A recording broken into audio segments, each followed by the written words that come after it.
My name is Vince Petreka. I'm with PreVeil. I head up our sales and customer success teams here at PreVeil. And we're here today to talk to you about our 10-step to compliance program and the PreVeil Accelerator.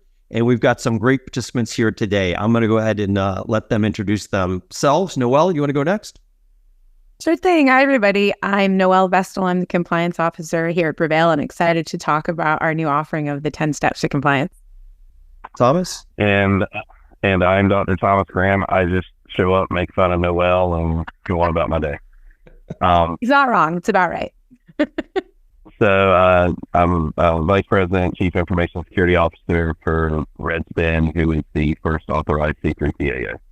Short and sweet, Vince.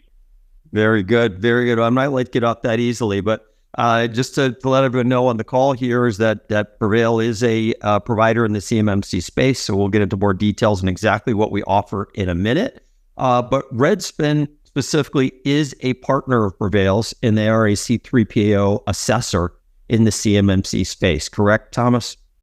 That's what they tell me. They haven't told me otherwise, so I'm going to continue forward until I get my hands back. Great. And we've worked with mutual customers.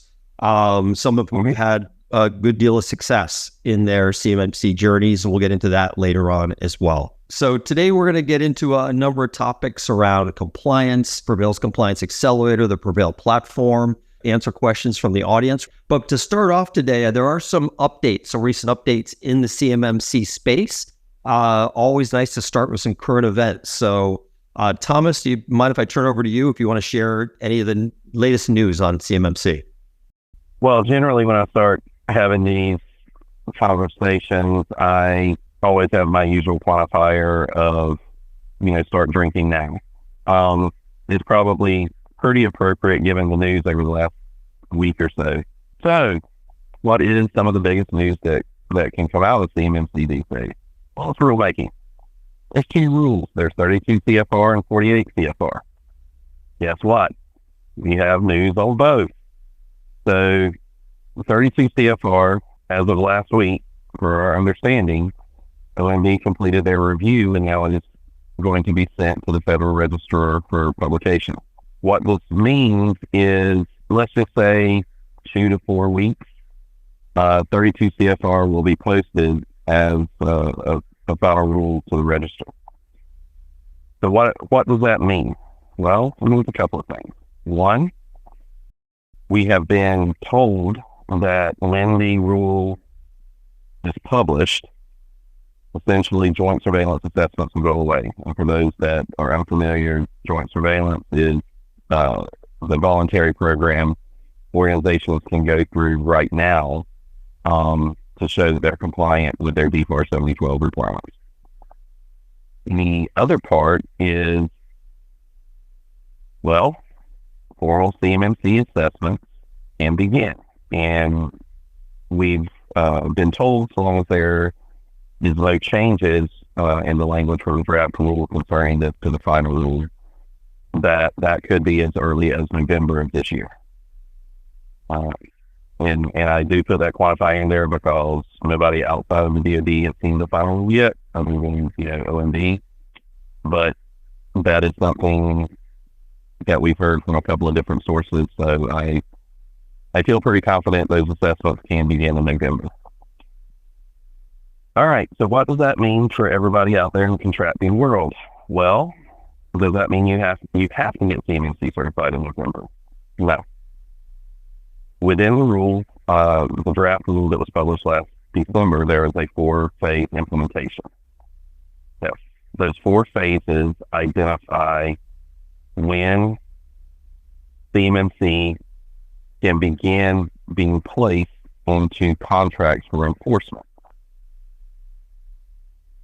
So that contractual piece, that is the other rule that everybody's been waiting on, 48 CFR.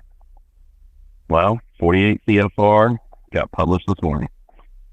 48 CFR identifies how DoD can implement DFAR 7021 requirements in its contracts. So if you're tracking at home, 32 CFR will tell us when, 48 CFR will tell you how. Does that mean 6 months out at the conclusion of phase 1 for 32 CFR, CMMC is going to be in every single contract that has a D4 7012 clause? No. But what it means is that it can be.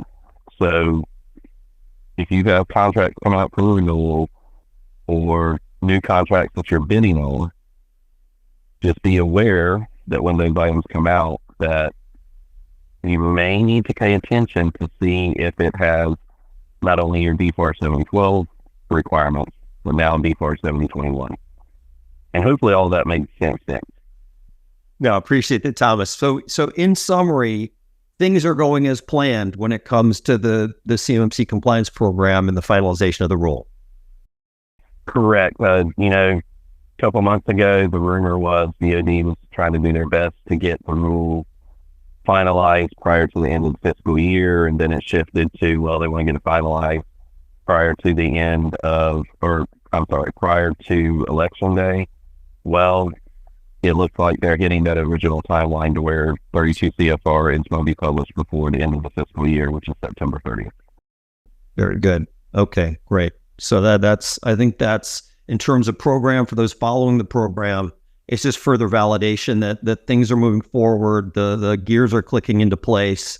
The timeline is staying solid, and really more important than ever that you consider your next steps. If you're an organization that requires this level of compliance where you're handling CY, controlling classified information, you need to be CMMC level 2 compliant, and you need a platform, you need a set of documentation that you can then take to an assessor such as Redspin, one of the leaders in the space, and have them assess you so that you can be considered CMMC level 2 certified and participate in contracts with U.S. military agencies. Okay, great. So I know a lot of the folks joining the call today are here specifically because they are interested in options for moving forward, and specifically options that will be easier, faster, more cost-effective for them. And that's what we're trying to address today, help you understand that although CMMC compliance is indeed a daunting journey, it is a task. There are 110 controls. Those are broken down even into a larger number of assessment objectives. There's a lot to do, but there are people in this business that can help you get there. PreVeil's been focused on this for years now, and we've developed a solution that we're going to share with you today that we believe make this quicker and easier than any other option out there in the market. So with Noel here as our Chief Compliance Officer, and Thomas, from our partner Redspin on the assessor side, will help you understand how this is going to all fit together to get you where you need to be so you can continue to run your business, with those contracts from DoD agencies. Okay, so focus today really will be on PreVeil's Compliance Accelerator, but I do want to give you some context for PreVeil's Compliance Accelerator, how it fits into our overall solution. Okay, so an end-to-end compliance solution, a company, a plan that will help you get where you need to be in this space. So first of all, PreVeil does have a simple, secure, and proven DFAR 7012 compliant platform. PreVeil is the first FedRAMP equivalent cloud service provider. So we do meet the FedRAMP requirements that you will need for CMMC level 2. All of our encryption algorithms are FIPS 140-2 validated by NIST. That's another key table stakes requirement to meet the requirements for CMMC level 2. And we support the incident reporting and media preservation requirements specified in DFAR's clauses C through G, another critical table stakes requirement.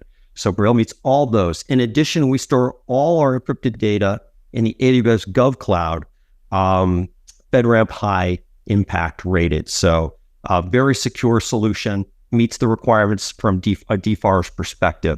And that's critical. That's where you need to store and manage your CY content so that it can be protected in the manner that it needs to per the CMMC controls. Second, what we're going to dive into today is our documentation education program around CMMC, and that's the PreVeil Compliance Accelerator. Specifically, that is access to a very comprehensive learning management system that's got a full CMMC knowledge base built into it. hundreds of documents that you'll have access to. And in addition, that there's now a roadmap associated with that. And that's what Noel will go into later. How to use that roadmap to help get you from wherever you are today to a fully compliant state, leveraging the information and the content that's in PreVeil's roadmap. Notice that the PreVeil platform itself provides full or partial coverage for 102 of the 110 NIST controls. The PreVeil Compliance Accelerator will provide information to help you meet all of the 110 controls. That's the key here, is that we're in this to help you with your entire journey, not just the ones that PreVeil is specifically engaged in, although our PreVeil platform does help you meet many of the controls as well. And then finally, and we've got a representative right here with us today, the third leg of the stool is PreVeil's partner community. We found early on in this process that it's essential that you have access to the best registered practitioner advisor partners and the C3PO assessor partners that will help you get to the goal line here. So PreVeil has a vetted network of partners that we've worked with for years. It's accessible on our website. Redspin's obviously one of those on the assessor side. And you can save time and money with partners that are already familiar with PreVeil, already familiar with our security model, and are familiar with our compliance documentation. I just want to stop for a minute here, and maybe pass it back to Thomas. Just from your perspective, like in this process of CMMC compliance, how important is the documentation aspect? And importance is a loaded term. How about I say this then? So understand, CMMC is the requirements. CMMC is the validation of the requirements. And Noel's over there shaking her head up and down, so I'm presuming she's agreeing with it. The requirements are those identified under D4 7012. And the requirements D4 7012 identify is NIST 800-171 Rev 2, which, as a side note, is hard-coded in 232 CFR. DoD also pushed out the clarification that D4 7012 will also require hard coding of this 800-171 Rev 2 continuing resolution. So if you look in this 800-171 Rev 2, everybody's concerned with those 110 practices. You should be. However, if you scroll down to Appendix E, there are these little things called NFOs down there. Those are items that are supposed to be implemented without specification by non-federal organizations that store, process, or transmit CUI. Guess what? Each one of the domain families, the very first item is policy and procedures. So that's a NIST. From an assessor side, assessors are held or beholden to the methodology in this 800-171 Alpha or A. One of those methodologies is examine. Well, when you're talking about the examine methodology, you always say, hey, if you're getting ready for CMMC, you use the assessment guide. It has the objectives in there. Those are what you've got to provide evidence for. Those objectives have very specific keywords in there that organizations should be aware of. So, for instance, if you see words like defined, identified, specified, that's speaking to, honestly, it should be documented somewhere. Now, does it have to be in policy and procedure? No, not necessarily, but you have to provide the documentation with evidence where you formally identified, you formally defined these things. So from that perspective, documentation is of paramount performance or paramount importance, if I can speak correctly and distinctly with my southern drawl today. What we've seen, over the course of joint surveillance is that for those items like that, DCMA, and granted, DCMA isn't going to be part of level 2 assessments, but DCMA, when they've seen those types of objectives, they're looking for you to have it formally documented somewhere. And it's like I said, it doesn't have to be in policy and procedure. You can formally identify your users in a spreadsheet, just as one example, but that's where the importance of that comes in. The other reasons why that's so important, Vince, go out and take a look at the objectives and the level 2 assessment guide. It really breaks down into 2 things. That's honestly as easy as it can be. The first thing, tell the assessors how you do it. That's the documentation. The second part of it is prove to us that you're doing it, how you have it documented. That's almost 100% of every single practice out there. If you have those 2 components and you can nail those 2 components, guess what? You're probably going to make Noelle very happy. Well, Noelle's been part of a circular system then, because she's created a lot of content, as she and her team, that we share with our customers, and then they customize that for their specific organization, and then they present that to you and others like you, Thomas. So hopefully it's a virtuous cycle where she's actually started the process of making herself smile. It is, and if I can clarify that for everyone on the call, that the documentation you're referring to is PreVeil's body of evidence, which is necessary during the assessment. And the reason for that is that your body of evidence identifies how PreVeil is accounting for the items that they're responsible for, as identified in the you can call it a shared responsibility matrix, customer responsibility matrix, whatever you want to call it. That is where that documentation is so important, because PreVeil establishes equivalency with FedRAMP. They don't have, you guys don't have full authorization, and Noelle works very hard to make sure you guys do stay equivalent. Exactly. No, that's critical. That's, as I mentioned before, that's one of the table stakes items for having a DFARS compliant platform, and it's one of our focus areas as an organization, has been for years, for sure. And it all helps to make sure that we stay on top of our game in that regard. All right, let me go ahead and keep moving that. All right, so just a quick on PreVeil itself as a platform for any of the folks in the audience that aren't specifically aware of this already.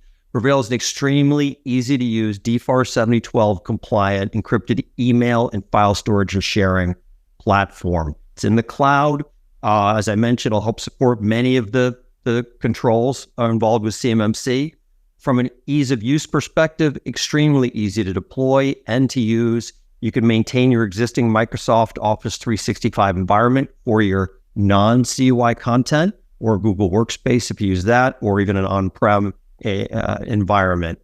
We'll also help you integrate PreVeil seamlessly into Outlook or File Explorer if you wish, and we include a compliance support for mobile device access too. So a very easy to use system, can be deployed for most of our customers within just a few hours, and you begin moving your content that needs to be protected per the DFARS requirements into PreVeil immediately.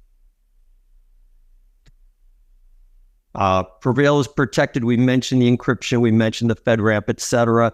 There's more to it even than that. PreVeil from the ground up is a zero trust solution. We're based on end-to-end encryption, very challenging, if not impossible to break in some situations. We don't rely on problematic passwords. We use much for authentication. We use cryptographic keys that really lock down the environment quite more effectively, right down to the device level. Our model ensures that there's less of a chance of a central point of attack. Even administrators on the system can only do invasive actions if they get at least one other member of the organization to approve of those actions. And then we also have a trusted community concept where you can set up your PreVeil environment so that you can only communicate both inbound and outbound with other trusted third parties, which really in today's environment, we know of all the problems on standard email. You don't have to deal with those using private trusted community with PreVeil. Okay, back to the compliance accelerator, and let's dive into more detail here. So the intent here with PreVeil's compliance accelerator is to help you save hundreds of hours on this process, which obviously translates into dollars as well, and ensure the quality of that documentation. So not only have we gone through and created a great deal of documents Noel will go into more detail as to what those are and how those play. But we've had those vetted by C3POs like Redspin along the way too. So they're familiar with what we have. They've given us feedback for parts of our documentation that were not complete enough. We've iterated, made changes, made it better. And we know that what we're making available to you is content that is very useful, and it's a very high quality when it comes to assessment level ready compliance materials. The full knowledge base, access to a leading learning management system, and then also live support from PreVeil's certified CMMC professionals is available as well for our customers. So this altogether provides an amazing resource for our customers to speed them along their compliance journey. Noel, maybe turn over to you just to run through at a high level the key components of the Compliance Accelerator that we make available to our customers.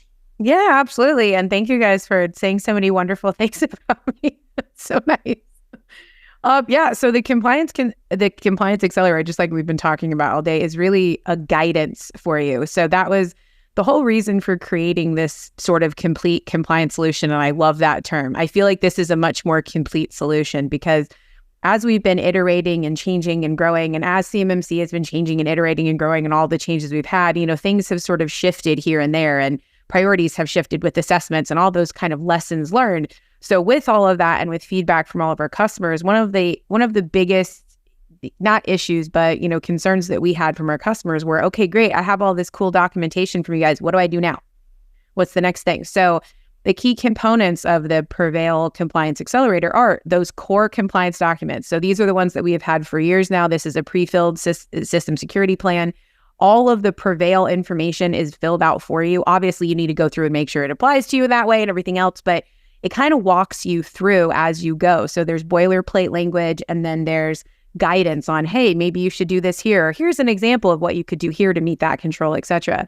We also have a customer responsibility matrix. We had talked about that a little bit earlier, breaking down to the objective level, what we do and do not cover. Where is their inheritance? Where is their shared? Where is the purely customer responsibility? And we try to make that as clear as possible. We also have all of our standard operating procedures and diagrams, example diagrams of what a CUI flow diagram could look like, or a network diagram, etc.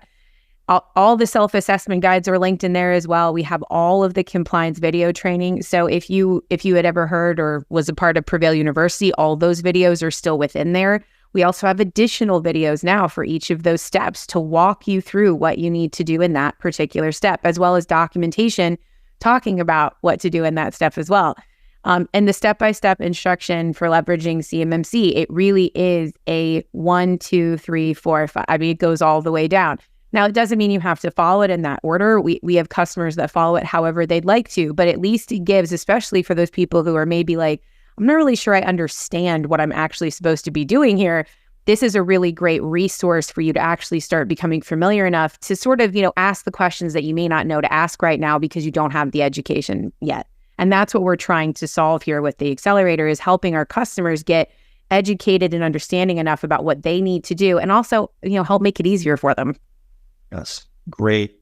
And one other thing I want to convey as well is that this is a life cycle tool, right?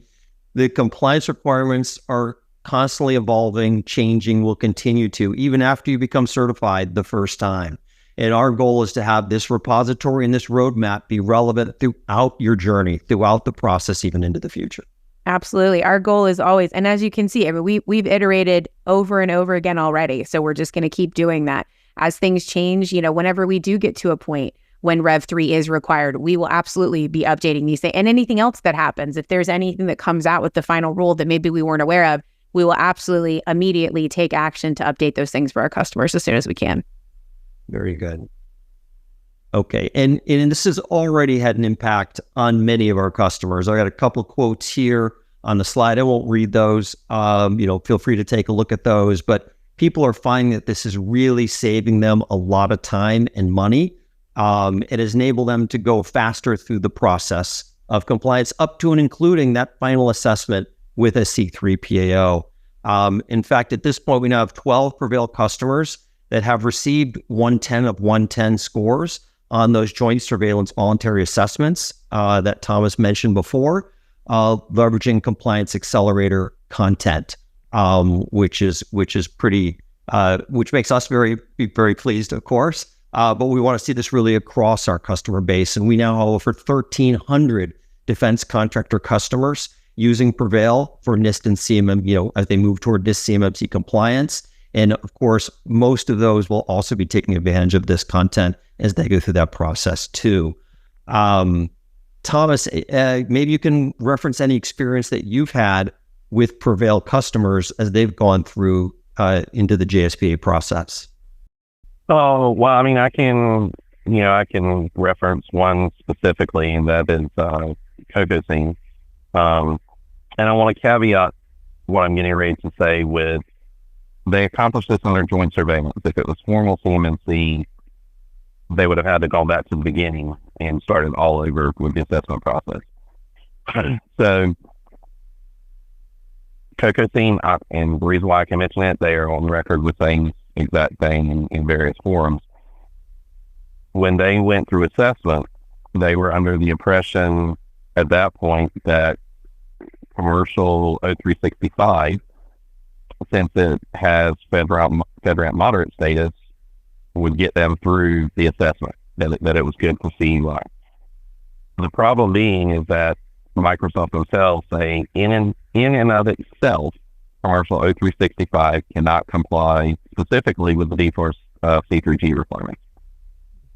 So once that was discovered, it's under joint surveillance, okay, so this is a problem. But the assessment continued. At the conclusion of the assessment, they got their score. And then the beauty of the joint surveillance program, honestly, in my opinion, was that you could put anything in a POAM, and then you had 180 days to address it. CocoScene literally reached, as far as I know, almost reached out to you guys the next day, got PreVeil implemented, and literally lifted all of their information out of commercial 0365, put it into PreVeil, got everything taken care of within 180 days, which is 6 months. All of that information, the processes, the updates to their documentation, so that they were able to do it and come back for reassessment. And I'm going to say that was the first one right around the time you guys went through equivalency. DCMA as well as ourselves, agreed upon the implementation, meeting the requirements. But please understand, CocoScene made this decision under joint surveillance after the assessment was complete. If that had been formal CMMC, CocoScene would not have been able to complete the assessment. They would have had to implement it and then start the entire assessment process to begin with. But that is the most important thing. If you don't listen to my voice any other part of this webinar, understand CMMC, unless something changes in the rule, you cannot put anything and everything in a POAM. If you have one of the items that's disallowed and is found is not met by an assessor, you have to go back through the assessment process again. It's not, you'll just automatically go to a POAM stage. You have to go through the process again. And to this point, DoD has been steadfast in that requirement. Very good. Great. Thanks, Thomas. And just to point out a couple things that you mentioned, but just to make sure they're clear for the audience. So this was a customer, a pretty significant defense supplier, CocoScene. They use commercial Microsoft 365 for their operations, including SharePoint. They were not able to get through the GSPA process with that because it does not meet DFARS C through G incident reporting media preservation requirements. So they added PreVeil. They moved the COI content into PreVeil. They did continue to use their Microsoft 365 environment for their non-COI content. In fact, they were able to put what we have something called PreVeil Drive links. They were able to put those drive links into SharePoint, their commercial SharePoint, and actually create pointers to the COI content. So very easy for their internal employees to use. So But the way they did it, obviously, in the documentation they put together with us and with you, was good enough to get them to that 110. So a great success story there. Okay, so now let's move to the next level of detail in the Compliance Accelerator with the 10-step journey. And this is going to get us to some a demo as well from Noel on the tool, which I think is going to be pretty fun. So first of all, I just want to note that we've got 10 steps here. They're listed out right here. Obviously, we could have made it 20. 10's an even number. We tried to break it down to 10. And there's going to be sub-steps in those 10, unfortunately. But at least we have them all considered. Want to know that we do recommend that before you start the 10 steps, or at least get too far along in that you do deploy your DFARS compliance system. I'll go into that a little bit here just in a minute. But there are some real benefits to getting started. The first thing is protecting that CUI, right? So why move to a solution like PreVeil that allows you to immediately protect your content in DFARS compliant manner? I mean, protecting the data is the mission, right? That's what this is all about, is protecting the data. If it's sitting in a non-secure, non-compliant platform today, moving it into something, a solution like PreVeil immediately puts you in a position where you can feel comfortable that at the very least you have it in a secure platform. So you don't have all the controls and all the process you need to back that up, but at least you have it in a secure system. Second, that system, say PreVeil, will help you address many of those NIST controls and fill the gaps toward your CMMC compliance. And it's also going to help drive a recommended or preferred or most appropriate choice for how to address many of the other controls as well, if you know it's based on using PreVeil as the PreVeil or a similar platform as your solution. So again, ahead of this all, we think first thing, move forward, ensure that you're protecting your data in a compliant platform, and then we move on to the 10 controls. I've noted 3 of these that we're going to dive into in more depth today. Noel, do you want to go through the slides on a couple of them first before we go to the demo? Up to you. Yeah. Sounds great. All right. I'm going to turn it over to you for the, we've got steps 1, 6, and 10 detailed here, and then, take over at any point with the demo. Yeah, sure. So thank you so much, Vince. So scoping your boundary, this is one that we get questions on, I think, pretty much daily on how to scope your boundary. Where do I start? What do I do? I have CUI everywhere. Well, that's going to be a problem. We should probably wrangle that into one place.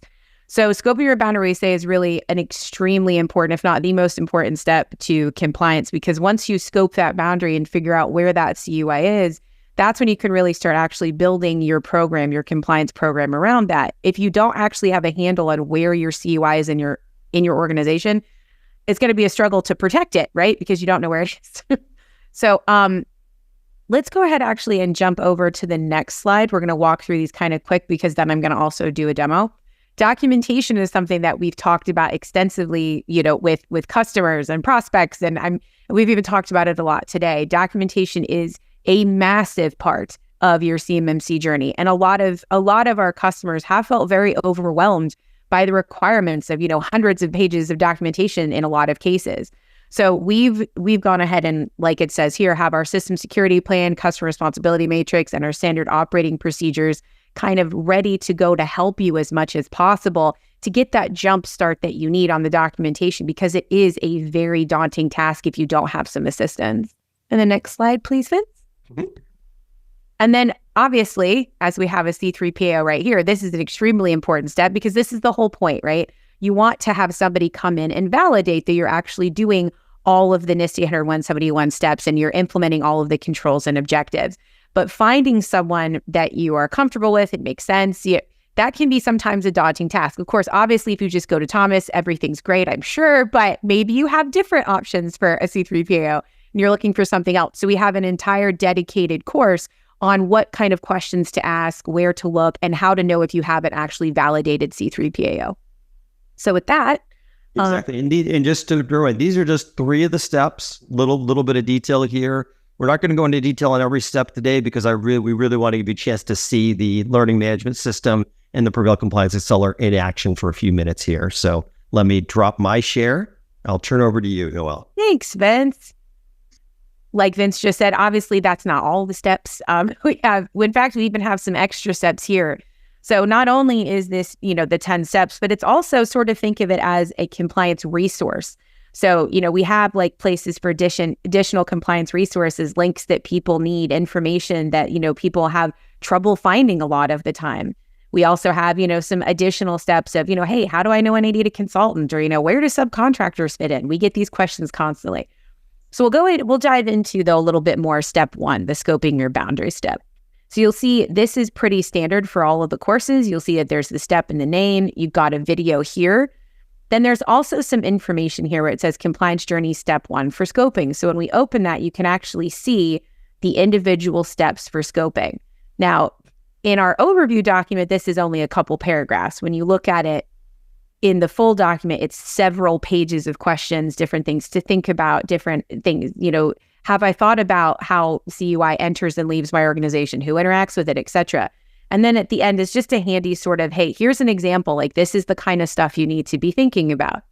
So when we come out of scoping your boundary, we also see too that there's a bunch of files that I can download. So any of these things I can download or I can just view them here.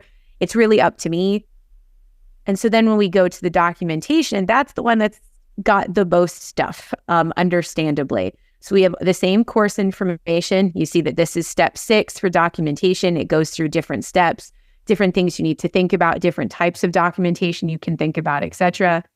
Same thing with the video here. And then you also have, again, if you're familiar with our PreVeil University offering, all those videos are here. And then these documents, these standard operating procedures are for every family. So you'll see here that this is a company that we invented internally. And here's an example of access control. Here is the controlling the flow. And this is an actual procedure that you could use if this is something you needed in your organization. So it's incredibly advantageous to already have a lot of this stuff written and written compliantly for you. And then your job is to just sort of adjust it to what you're doing internally. Right. These are not templates, right? These are actually pre-filled documents as if it were a real company that can then be edited for our customers' organizations. Absolutely. And thank you, Vince, for that clarification. Yep. We also have videos associated with all of those standard operating procedures that are down here as well, and additional compliance resources. And again, you can download them anytime if that's easier. And then, of course, the whole goal of all of these different steps is to get to step 10, which is where you can actually get somebody to come in, like Thomas or another C3PAO, to assess what you're doing. So we have all the information of the kind of questions to ask yourself. How do I know if this C3PAO is right for me? What kind of questions do I look at? Are they listed on the Cyber AB marketplace? I'm amazed every day that a lot of people don't even know that exists. So there's a lot of information about that. And I feel like since we do have a C3PAO here right now, maybe Thomas, you'd like to talk about that final step a little bit. Sure. So yes, it is listed in the final step in the accelerator program. And it is absolutely the conclusion of all of the steps. After you've done everything, you should be ready for your assessment. However, I always tell folks, I'm like, all right, don't wait until you think you're ready to start talking with C3PAOs. And I did have an answer at the end of that statement. Yes, we are a C3PAO. Yes, I would love to work with you, but it's a relationship, as you mentioned. You have to be comfortable with the C3PAO. You have to be comfortable with the folks that are going to assess your organization. So talk to several, talk to us, talk to any of the other ones that are out there on the marketplace. Get the ones that understand your environment, that understand, how you go about doing business, because that's very important. The other thing I will say, don't wait to have those initial conversations at the end. The reason I am saying that is, earlier on I mentioned what it's looking like right now is formal CMMC assessments are going to start in November. So if that happens, well, folks are already starting to line up in queues with all the C3PAOs. And not only is it the organizations that have the contractual requirements that are concerned with this now, but unless something changes in the final rules, external service providers may have to go through this too. And that's your MSPs, your MSSPs, those types of folks. And, that is a whole other component that now is going to have to be accounted for. So if you've got to go through this, you're going to have to go through it, in fairly short order, and I say fairly short order within the next year. Start talking to the C3PAs. You don't have to schedule your assessment today, but at least you get an understanding of who they are, what their abilities are, kind of how they go about doing the assessment. And then, just go from there and have those conversations.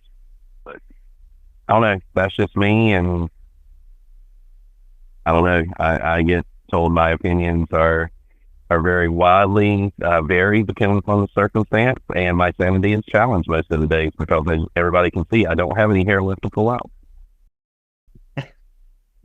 We all have moments of challenge with our sanity, Thomas, so we appreciate that. Thank you very much. I mean, we really appreciate the partnership that we have with Redspin.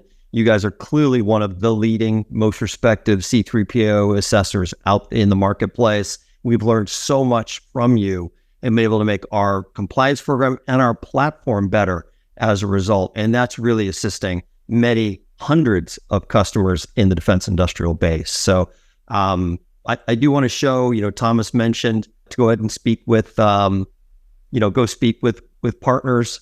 You'll find Redspin and other partners here on our website.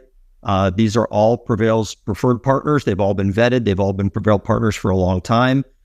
They're familiar with our compliance documentation. They're familiar with our platform and our security model. So you can look up assessors. You can look up specific, assessors in certain locations, et cetera. So you can see there's Redspin as well. So this is all available to anyone to check out. If you're interested in PreVeil, you're interested in C3POs, talk to some of our partner C3PAOs, please. And Vince, I'm going to say I appreciate the kind words that you provided. I thought you were going to say we were infamous for a second, so I'm glad you didn't use that word. Exactly. No. Famous out there. So that's, I think we'd say, one other thing I wanted to mention, Noel, just on some of the videos. I know, and just for the sake of our audience, you did a number of videos, I think one for each of the NIST control families that you did in concert with C3PAOs. Maybe just a few seconds on that. Oh, I'd be happy to. There are quite a few where Thomas makes an appearance. So yeah, if you're looking for more fun with Thomas Graham, then definitely you want to watch those videos. So yes, we do have a video for each of the 14 families, and it explains the family sort of at a high level, and then dives into those procedural documents we talked about. It'll actually use them to answer some of the top most other than satisfied controls that DIBCAT came out with about like a year and some change ago. So it goes through those controls, it walks through the actual procedural documentation, and then at the end of it has a conversation with people like Thomas and our different partners that we have, their C3POs, to come in and discuss, okay, well, hey, how do I assess this? What am I looking for? What are some lessons learned or places where I've seen companies get caught up on? So it's incredibly valuable. And I've said it to Thomas before, but I'm going to say it again. I have so many customers who tell me how much they enjoy listening to the conversations that you have and how educated you are about this stuff. So don't let Thomas fool you. He knows all this stuff inside and out. Thank you, Noel. Yeah, so that's just one small piece of the PreVeil Compliance Accelerator, those videos, but really as a comprehensive tool to assist you in going down this path, to help you save money, to help you save time, integrated with the PreVeil platform itself so that you have a place to store and manage and share your COI content in a compliant fashion. It's really an amazingly comprehensive offering for our customers at a very affordable price. So I forgot one part, Vince. Oh my gosh. There's so many things to think about. I totally forgot about this. The other thing that's really great about the accelerator is as you're going through it, if you have questions or you get caught up on something or you're confused, there's access to myself and the rest of my team. And we're here I answer compliance questions all day long from customers. And they always are just like amazing. So I always learn something from them. I hope the customers do as well. So it's not even like we just throw you at this and go, okay, good luck. You can always come back and ask questions for verification or understanding. We're always here to help. I appreciate that. And it's a terrific feedback loop for us, along with the product feedback we get, to ensure we're constantly revising what we have and making it better to meet Definitely. customer needs. With that, we do have at least 10 minutes left. Orly, if there's some questions we can help answer. There absolutely are. Great show, Thomas and Vince and Noel. Thank you very much for all your straight and very insightful answers. One question that came that I thought was actually interesting, because it kind of goes to the root of CMMC and NIST, is the following. What specific NIST or CMMC control is forcing businesses to move to PreVeil or GCC High or any other platform? Can compliance be met when maintaining commercial environments? And, while that might seem a basic question, it's pretty fundamental. So I thought you guys should answer it for an audience. Yeah. Thomas, I think you started to opine on this earlier in the session, but please go ahead and give it another run through. Sure. So, this goes back to what I was talking about earlier. The requirements for implementation are DFAR 7012. DFAR 7012 identifies that and we're talking about cloud platforms here, that if you store, process, or transmit CUI, and it is a cloud storage service provider, and the S can mean one of two things, storage or service, then it has to be FedRAMP moderate or equivalent. That is per DFAR 7012. As a reminder, because I didn't mention this earlier, for those playing along at home, DFAR 7012 has been enforceable since December 31st of 2017. So that's when the requirements actually went into effect. And that's the easiest way to answer that. And yes, I mentioned earlier, commercial Microsoft, it does have FedRAMP mod authorization. However, its authorization identifies that it cannot comply with C3G by itself. Also, if you're concerned with impact level, commercial Microsoft is only IL2. And if you look at the Cloud Security Requirements Guide from the DoD, anything for CUI has to be impact level 4. So. Yep. And thanks a lot, Thomas. No, that is really critical, Orly, that especially folks early in this process need to realize that, many folks out there are on Microsoft 365 commercial. It's quite a common platform. I'd say 90% of our customers or more use that for their standard productivity platform. They cannot get to a CMMC level 2 certification based on that platform. At least not for the storage and management of the CUI itself. And not on its own. You'd have to have something that was compliant. Yes. Mm-hmm. Now, we complement it very well. You can maintain that environment, and that's one of the benefits of the way PreVeil operates. But it alone, they will not get you there. And that was the example we had with Coco Singh, one of our customers who does have a 110 and a 110 now in the GSV audits, who went through that process and learned that the hard way, came back, fixed it the easy way with PreVeil, and then is now where they'd like to be. And the important point there, just real quick, Orly, that isn't PreVeil saying that. That isn't me as a member of Redspin saying that. Microsoft acknowledges that themselves. Yeah. Yes, they do. All right, here's a question on NIST, specifically Rev 3. Should we go? Is it still beneficial to have NIST 800-171 Rev 3 completed? Or should people be comfortable with Rev 2? I can take that one. So it really honestly depends on what your goals are. So like Thomas mentioned earlier, the memo that states that DoD is going to continue to require Rev 2, so revision 2 of NIST 800-171 for the foreseeable future. We don't know how long. So if you want to go to Rev 3, you can, but remember that if you're going to get assessed, you're going to get assessed against Rev 2. So it may be something where it might be putting the cart a little bit before the horse right now by doing that. But if you're not going to be assessed for maybe a very long period of time, maybe it makes sense to do that. But I personally think that if you, and Thomas, feel free to chime in on this, but I personally feel that since the DoD is stating specifically, I mean, they put the memo out, last month, it's very recent, they made this real declaration. I do not believe that they're going to change it to Rev 3 anywhere in the very, very near future. So again, it's up to you if your compliance journey is going to require an assessment. I mean, that's entirely up to you, whichever way you want to go. So specifically, Noel, since you tagged me in, at least for part of this, think about rulemaking, folks. How long have we been relating for 32 CFR? How long has it been since the draft rule was published? For them to change it now to Rev 3, it's going to have to go back through rulemaking. So let's play devil's advocate. Do you think Department of Defense is going to go back through formal rulemaking before the phases in 32 CFR is complete, number one?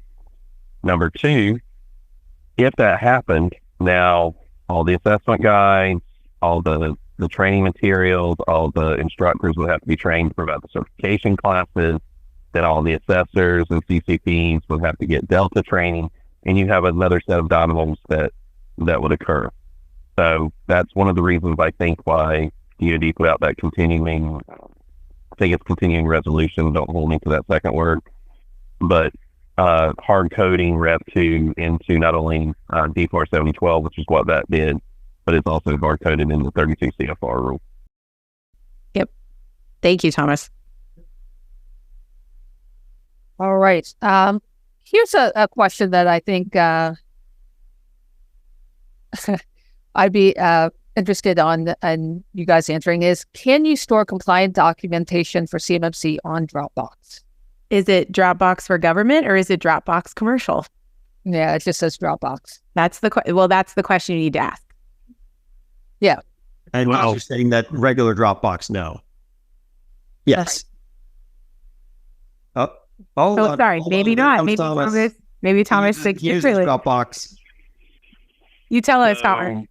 Well, this is honestly a point of contention and discussion now, because and honestly, there's more qualified folks than I that can get into the minutia of the laws and the regulations and what DoD can and cannot do.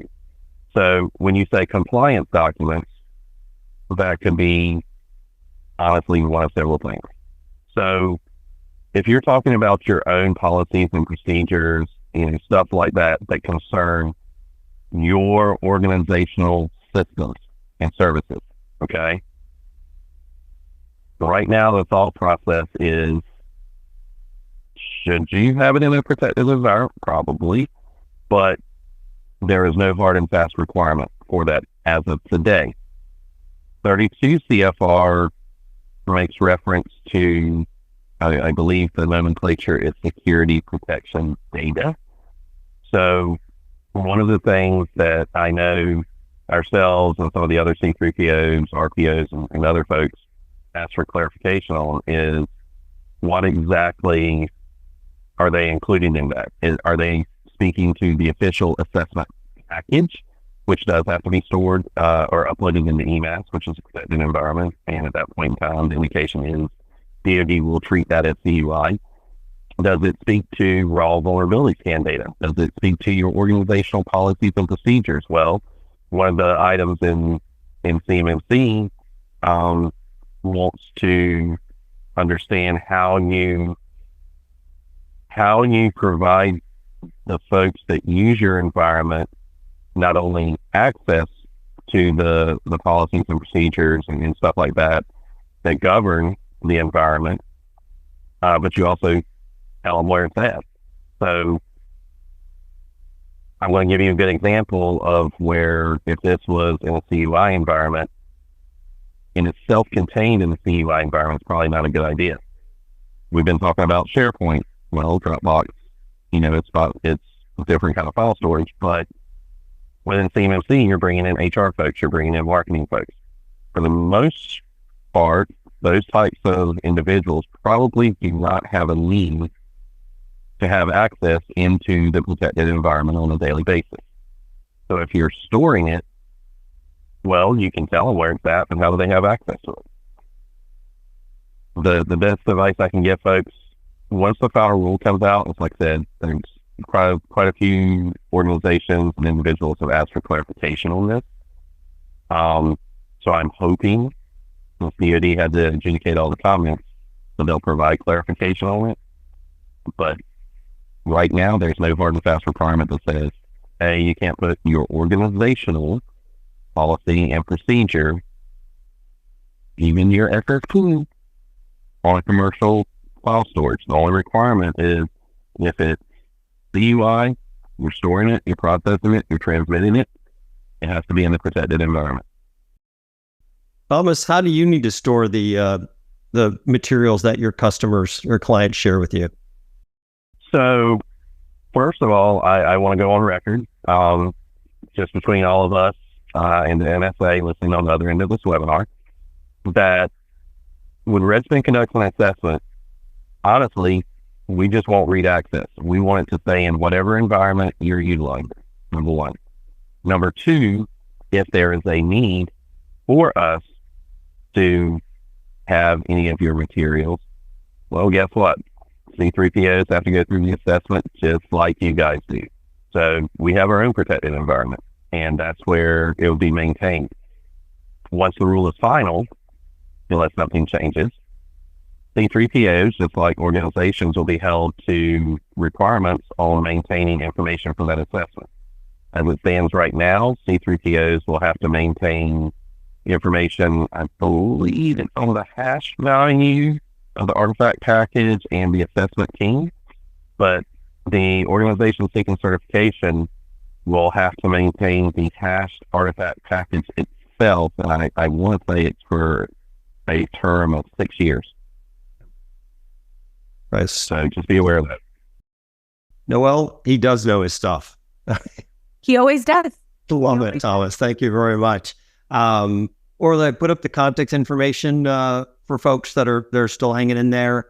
If we have additional questions, Noel and I would be happy, and Thomas as well, to respond to them as follow-up items. Thank you to our wonderful speakers and Thomas for joining us today.